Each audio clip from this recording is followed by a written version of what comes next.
Hi everyone, welcome to Cookies with Katie.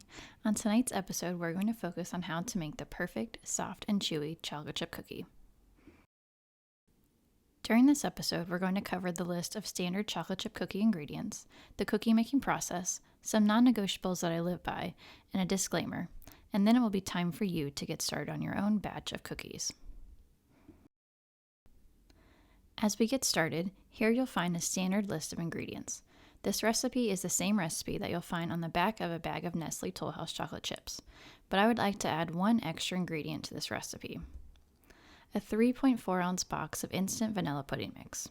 By adding this ingredient, pudding mix acts as a moisture retaining agent, which results in cookies that are softer and chewier. When adding pudding mix, no other ingredient measurements need to be altered. Everything stays exactly the same, it just tastes even better. Now, let's begin the process of making these delicious chocolate chip cookies. The first thing you're going to do is combine your flour, baking soda, salt, and pudding mix. Then set it aside. Next, you're going to mix your softened butter and sugars, adding 1 egg at a time. You'll also add your vanilla and then mix the ingredients for exactly 7 minutes, resulting in a creamy mixture, which you'll begin adding flour to a little at a time. It's important not to overmix in this step. Overmixing the dough can lead to excess gluten development, resulting in dense cookies. After you're done mixing, you'll add the chocolate chips and nuts, and then stir it all together until it's combined.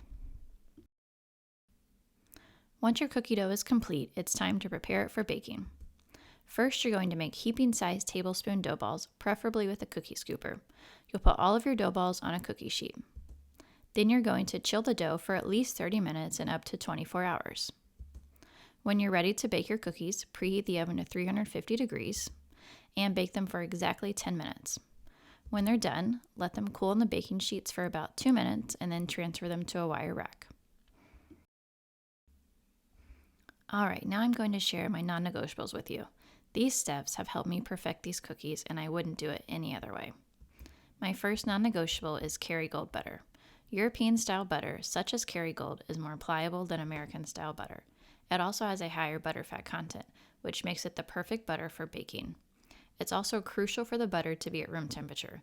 Do not put it in the microwave to soften it. Leave it sitting out for 30 to 60 minutes prior to baking. Hot melted butter will result in flat cookies. You want soft, cool butter. My next non-negotiable is creaming the butter, sugar, vanilla, and egg mixture for 7 minutes. This will help all of your ingredients completely combine and cream together in a preparation for the flour mixture. When you cream the butter and sugar together for so long, you're actually whipping air into the mixture that creates a light and fluffy cookie during the baking process. The next non-negotiable is to chill your dough. Some people like to just stick the bowl of dough in the fridge, but I find it much easier to form the dough balls prior to chilling the dough because the dough is much more manageable. Also, if you don't have one, invest in a cookie dough scooper. This is a game changer. Using a cookie dough scooper to scoop out balls of dough will provide a uniform size and shape, which leads to even baking. This will also help you portion the dough and lead to prettier cookies when they're all the same size. My last non-negotiable is to bake the cookies for exactly 10 minutes at 350 degrees.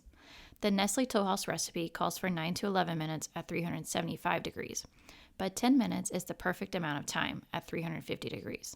When you take the cookies out, they are going to look underbaked, but do not put them back in. I promise they're done. They'll firm up as they cool. The combination of time and temperature results in a soft and chewy cookie that is cooked on the outside but still soft on the inside. I do need to leave you with one disclaimer. Throughout this episode, you've learned how to make soft, chewy, and fluffy cookies. So if you prefer thin and flat cookies, this recipe may not be for you. But after listening to all my tips and tricks, maybe, just maybe, I've won you over. And now you actually want to go make the perfect batch of chocolate chip cookies. And if that's the case, you're welcome. I truly hope I've changed your life for the better and made a difference. After all, soft and chewy is so much better than thin, flat, and crispy. So as tonight's episode comes to an end, it's time for you to begin. We've talked about the ingredients, the process, and some important non-negotiables. So as the famous Walt Disney said, the way to get started is to quit talking and begin doing. So go make some delicious chocolate chip cookies. Hopefully it will be the best chocolate chip cookie you'll ever eat.